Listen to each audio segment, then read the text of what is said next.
सूबे के पूर्व उप मुख्यमंत्री और सदस्य विधान परिषद डॉक्टर दिनेश शर्मा ने आज जीएसटी की छापेमारी को लेकर चुप्पी तोड़ी है। उन्होंने बताया कि जीएसटी की छापेमारी में सिर्फ कर चोरी करने वालों के खिलाफ ही कार्रवाई कर रही है।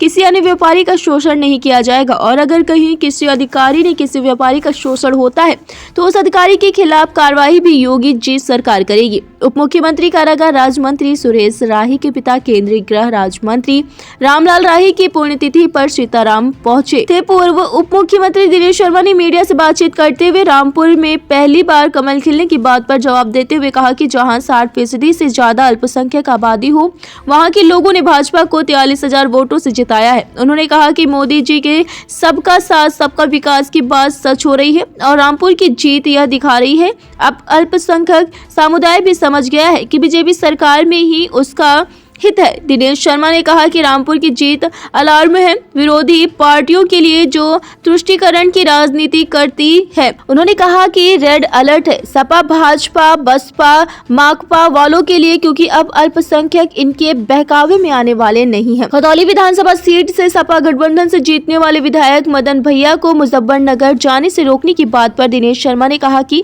मदन भैया स्वयं ही आरोपी है। जिस व्यक्ति पर दर्जनों मुकदमे हैं वह दूसरों पर आरोप कैसे लगा सकते हैं। पूर्व उप मुख्यमंत्री दिनेश शर्मा ने कहा कि योगी जी की सरकार में अपराधियों की खैर नहीं है और कोई भी आरोपी होगा वो बख्शा नहीं जाएगा। उन्होंने कहा कि योगी सरकार निर्दोषों से कोई बैर नहीं और अपराधियों से कोई लगाव नहीं पर काम कर रही है। लोक भारती डिजिटल से संवाददाता अनुराग मिश्रा की खास रिपोर्ट। देखिए, एक भी हमारा व्यापारी बंधु एक भी किसी का शोषण नहीं होने दिया जाएगा। और ये नरगल प्रलाप करने वाले कुछ लोग हैं जो एक रूटीन वे की किसी कार्य को लेकर चुनावी दृश्य देखकर आरोप लगाते हैं। और कोई किसी ने भी अधिकारी ने अगर आंख उठाने की कोशिश की अनुचित तरीके से, किसी ने भी हमारे व्यापारी को उत्पीड़न करने की कोशिश की तो दंड का भागीदार बनेगा। योगी जी की सरकार में क्षमा नहीं है। हाँ, सबसे अपेक्षा है कि आम जनता का शोषण नहीं होना चाहिए। देखिए, दोनों जगह के अलग स्थितियां थी। एक बात तो स्पष्ट हुई कि बीजेपी के प्रति आकर्षण बढ़ा है, सभी का बढ़ा, सभी जातियों धर्मों का बढ़ा है। जहां पर 60 से 65% मुस्लिम हो वहां 33,000 से बीजेपी जीत कर आई है। यानी मोदी जी के सबका साथ सबका विकास सब पर विश्वास का जो मोदी जी का नारा था वो आज धरातल पर उतर रहा है। और अल्पसंख्यकों को भी लगा है कि उनका असली हित चिंतक कोई है तो वो बीजेपी है।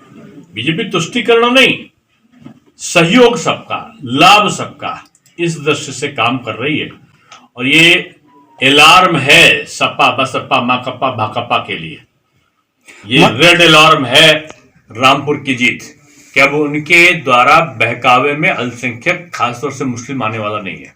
खुद आरोपी रहे हों, वो दूसरे पे क्या आरोप लगा सकते हैं? जिनके ऊपर खुद आरोप हो, सैकड़ों नहीं दर्जनों का केसेस का,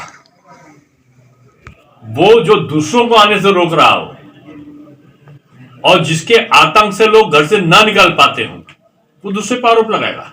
हाँ, कोई भी और आरोपी होगा बीजेपी उसको बख्शेगी नहीं। कोई भी आरोपी हो, निर्दोष से कोई बैर नहीं और अपराधी से कोई लगाव नहीं। ये नीति में योगी सरकार काम कर